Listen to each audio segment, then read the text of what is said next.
aujourd'hui à Thibaut, à Sainte-Marguerite-d'Elle, un petit village entre la Manche et le Calvados en Basse-Normandie. Aujourd'hui, Thibaut va nous montrer qu'il est facile d'élever des poules pondeuses sans trop de contraintes afin d'obtenir des œufs de qualité. Alors Thibaut, combien de poules avez-vous dans votre jardin et pourquoi avez-vous fait le choix d'en avoir? J'ai à peu près 6-8 poules pondeuses.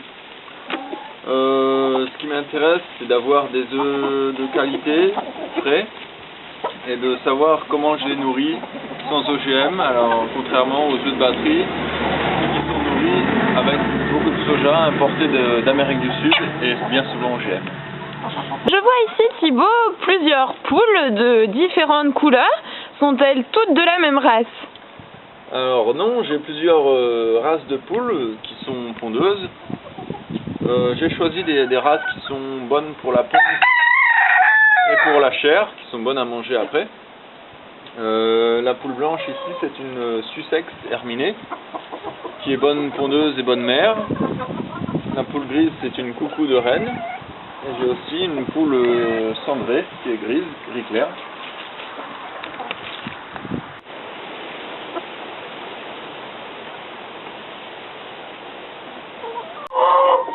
Et en termes de matériel, Thibaut, quels sont les besoins d'une poule?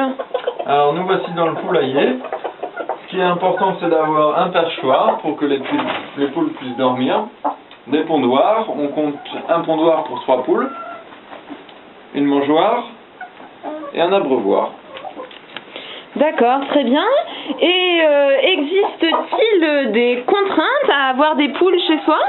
Alors, soit on a des poules en plein air, dans quel cas il est préférable de fermer aux poules le soir et de leur ouvrir le matin pour les prédateurs.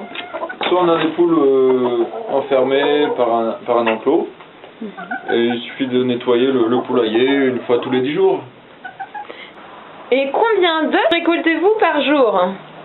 On peut compter pour une bonne pondeuse 2 œufs tous les 3 jours.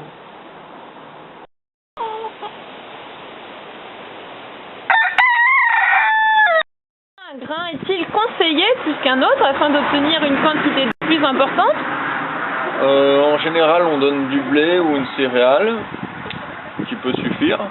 Moi, je donne un peu d'aliments pondeuses qui est un peu protéiné, qui permet d'avoir un peu plus d'œufs. Combien de poules, Thibaut, nous conseillerez-vous pour une famille de 4 personnes afin d'avoir des œufs au quotidien? On compte en France pas loin de 60 millions de poules. Donc on peut imaginer qu'une poule par habitant serait quelque chose de bien. D'accord. Et nous entendons depuis tout à l'heure le coq. Est-il vraiment nécessaire donc d'avoir un coq? Le coq est nécessaire donc si on veut avoir des poussins. Après, c'est une contrainte sonore, mais il permet aussi de régler les conflits entre les poules. Ça peut être intéressant d'en avoir un au poulailler. D'accord, très bien. Et enfin, Thibaut, une dernière question. Pourriez-vous indiquer à nos amis greeners où pouvons-nous nous procurer des poules et quel sera le prix moyen d'une poule pondeuse à l'achat?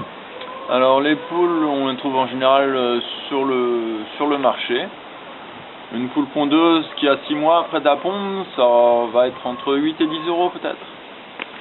D'accord, très bien. Nous vous remercions Thibaut d'avoir répondu à nos questions et quant à vous, cher ami greener, vous savez désormais ce qu'il vous reste à faire afin d'aller chercher vos œufs dans votre jardin au quotidien.